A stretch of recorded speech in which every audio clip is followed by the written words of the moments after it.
Bienvenue sur NC Sport pour les dernières nouvelles hebdomadaires. Et ça a été une autre semaine bien chargée sur l'eau avec les meilleures compétitions attendues partout dans le monde. Stam et le Cam battant leur pavillon au Cap Horn, le duo français continue dans leur avancée impressionnante à la Barcelona World Race. Une finale palpitante à Auckland pour leg 4 de la Volvo Ocean Race et maintenant c'est habla espagnol. Javi Fernandez et l'équipe Mapfre décrochent la victoire devant Abu Dhabi et Dongfeng. Le récit de Sébastien Destremo, notre correspondant principal. La Ligue mondiale surf déroule le tapis rouge durant la cérémonie de remise des prix annuels sur la Gold Coast australienne. La saison 2015 est en pleine effervescence. L'ensemble du monde nautique est en deuil face à la disparition de windsurfer professionnel Alberto Menegatti. Le grand italien sera à jamais dans nos mémoires. Le divorce de l'année dans le monde de la voile avec la Coupe de l'Amérique, Dean Barker abandonne Emirates Team New Zealand. Bellamente a finalement réussi. Le grand de 72 pieds de Apfos remporte la 7e édition de la Rorke 600 dans les Caraïbes.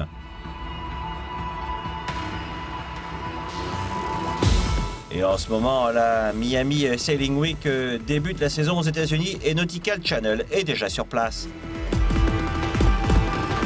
NC Sport, plongé dans l'action.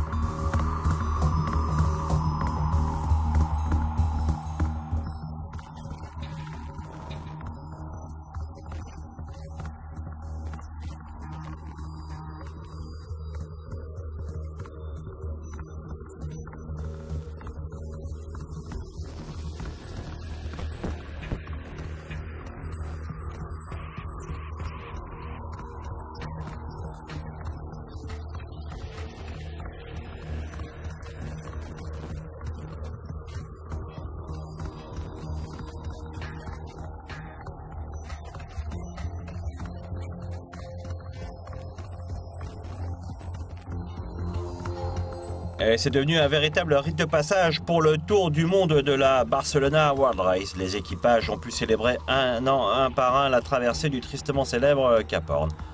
Régulièrement en tête du peloton à travers les trois océans, le duo vétéran Bernard Stam et Jean Le Cam sur cheminée Poujoula ne montrent aucune difficulté dans leur croisière en direction nord vers la ligne d'arrivée.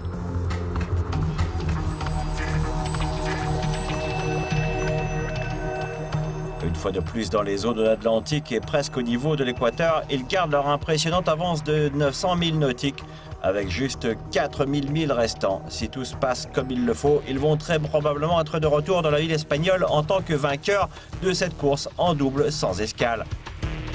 Respectivement gênés par des réparations et par une évidente différence d'expérience, les équipes Neutrogena et Gaes ont également traversé le Horn en fin de semaine dernière. Ils continuent actuellement leur course. Il reste peu d'espoir de rattraper les leaders français. La deuxième et la troisième place semblent désormais déjà se dessiner. Stam et le Cam doivent cependant encore maintenir leur rythme afin d'éviter toute mauvaise surprise de dernière minute. Le reste de la flotte se trouve à la traîne avec We Water, One Ocean, One Planet, Pharmaton, Renault Capture et Esprit of Hungary. Ils devraient tous traverser le détroit légendaire cette semaine.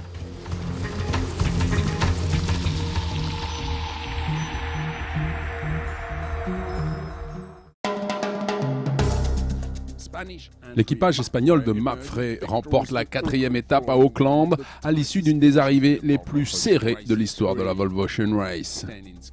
Le skipper remplaçant Javi Fernandez ne pouvait pas choisir un meilleur scénario pour guider son équipage à la victoire avec seulement 4 minutes et 25 secondes d'avance sur les hommes de Walker. Comme vous pouvez l'imaginer, toute l'équipe et moi sommes plus que ravis d'avoir gagné ici. C'est vraiment un très bon endroit pour gagner une étape. Toute la ville adore la voile. Mapfre n'a pourtant pas été épargné au cours de cette étape et c'est sans doute le vainqueur auquel on s'attendait le moins. Les Espagnols ont perdu leur système de communication embarqué et du coup toutes les données météorologiques pendant 3 jours et ils ont aussi dû gérer une blessure assez grave à la main de l'équipier de moins de 30 ans, Guillermo Altadil. Ça a vraiment été une étape très compliquée et du coup on est vraiment content et on en profite.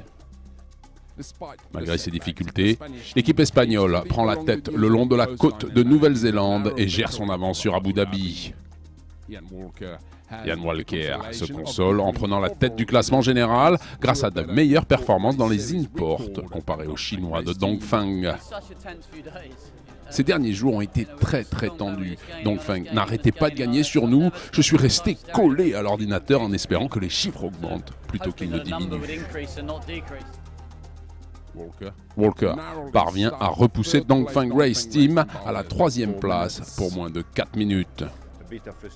Un peu de frustration quand même, après avoir été en tête de la flotte au cours des derniers jours, avant les derniers 24 heures, où on se fait doubler. Auckland est connu comme étant la cité de la voile et des dizaines de milliers d'habitants sont sur les quais ou sur l'eau pour accueillir les héros. Et génial, les locaux adorent la Volvo Ocean Race et nous allons savourer Auckland pendant 2 semaines.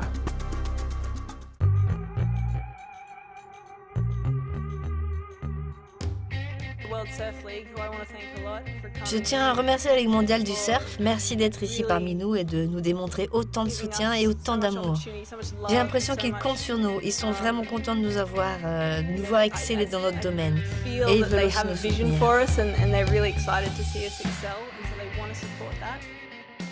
Tous les yeux étaient bien sûr rivés sur la désormais 5 fois championne du monde, la superstar locale Stephanie Gilmore. Les finalistes et les nominés de 2014 ont été gratifiés lors de la récente World League Awards à Coolangatta sur la Gold Coast en Australie. Le tapis rouge a été déballé après une année de succès mondial sans précédent pour le surf et avec le circuit pro qui maintenant est en passe de devenir un événement incontournable dans le sport. Avec également une célébration historique pour le Brésil avec une première victoire brésilienne, ce qui a été décrit comme une révolution dans le surf au niveau mondial grâce à un touchant Gabriel Medina qui est venu à l'événement avec sa famille proche, un succès bien mérité. Se battre pour le titre contre lui, c'était un honneur. J'aurais jamais pu imaginer un moment comme ça l'année dernière. J'ai eu l'occasion et j'ai saisi ma chance. C'est vraiment dingue. Je n'oublierai jamais ça toute ma vie. Tout le monde m'a vraiment aidé, ceux qui étaient dans l'eau et ceux qui étaient hors de l'eau. Alors je vous remercie pour cette source d'inspiration.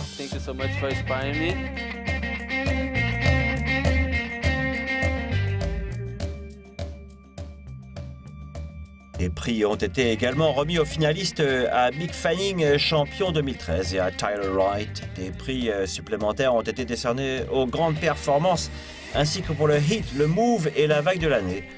La cérémonie a récompensé beaucoup de notes élevées, y compris certains experts hilarants comme le vétéran Kelly Slater et l'étoile montante John Florence. Le Portugais Vasco Ribeiro et le Hawaïen Maïna Maïda ne pouvaient pas manquer l'appel en tant que meilleur junior de 2014. De même pour les Australiens Harley Ingleby et Chelsea Williams sous les projecteurs à Coolangatta, respectivement repartis avec leur trophée en longboard pour le titre mondial. Ainsi, en ce moment, les athlètes hommes et femmes s'affrontent dans les premiers tours de la première épreuve du championnat du circuit de la saison. Pour la légendaire Sniper Rocks Beach sur la Gold Coast pour les Quicksilver et Roxy Pro. 2015 promet d'être encore une grande année pour le surf professionnel. Donc restez avec nous pour le récit et les résultats complets dans le prochain Weekly News.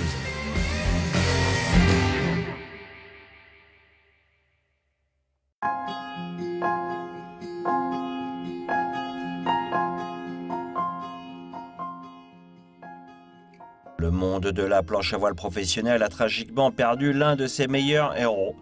Le vice-champion PWA 2013, Alberto Meneghetti, est décédé dans son sommeil de cause naturelle à l'âge de 30 ans, durant une session d'entraînement à Tenerife la semaine dernière. Le jeune espoir italien était devenu l'un des principaux acteurs sur le circuit PWA. Il a commencé sa carrière à l'âge de 13 ans à Circolo Surf Torbolé de sa ville natale sur le lac de Garde. En démontrant déjà ses énormes talents autour de 15 ans, il passe directement en classe olympique. Il remporte plusieurs championnats juniors et nationaux. Meneghetti rejoint le Tour PWA en 2003 quand il remporte 2 titres, le Youth World et le titre européen. Et il avait construit sa réputation sur son travail acharné et sur son dévouement sans relâche pour le sport. Alberto était une figure emblématique sur le circuit pro. Une fois remis de ses blessures l'an dernier, il avait été identifié comme le successeur potentiel du slalom World Title pour les années à venir. C'est une grande perte à la fois pour le monde de la voile et du surf. Toute l'équipe de Nautical Channel présente ses plus sincères condoléances à sa famille, à ses amis et à ses collègues. Nous ne t'oublierons jamais.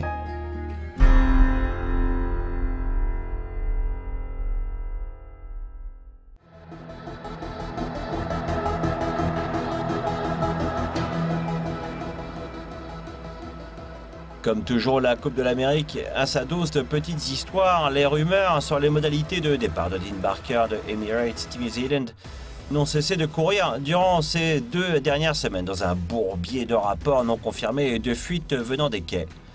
Le directeur de Kiwi Seaper et Sailing a eu la nouvelle par les commentaires impitoyables des médias locaux. Il a immédiatement fait appel à ses avocats, demandant des explications au patron de l'équipe de Grant Dalton.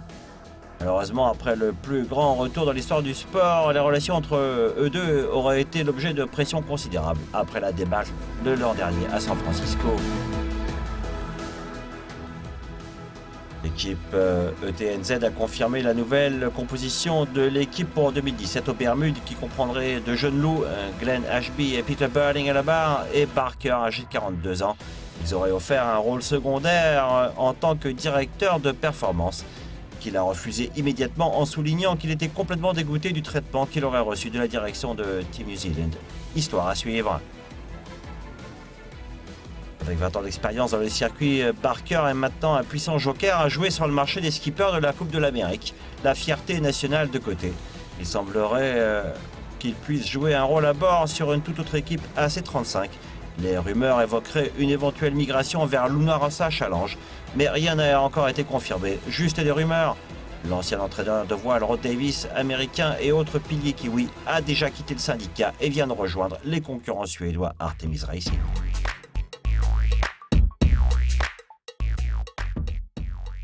Un printemps classique sur le circuit international, la Miami Sailing Week a officiellement commencé dimanche dernier et se terminera ce week-end. Les nouveaux champions 2015 seront fixés pour le Star, Melge 20 et 24, J70, Viper 640, VX1 et M32 classe de catamaran. En attirant plus de 200 marins chaque année de 23 pays différents, l'événement retrouve ses racines et ce depuis les années 1920. Le premier a été tenu à Cuba, la Bacardi Cup, jusqu'à la Révolution en 1962. La tradition se poursuit aujourd'hui et comme l'année dernière, Nautical Channel est encore une fois fier d'être un premier partenaire médiatique de cet événement spectaculaire.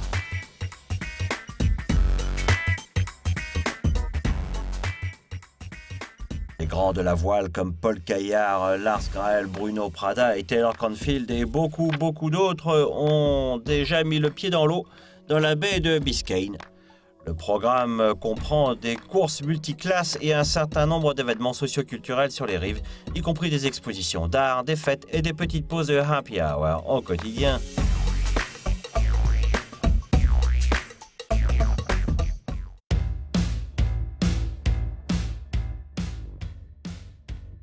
Il y en a toujours plus sur Nautical Channel, mettez-vous au goût du jour.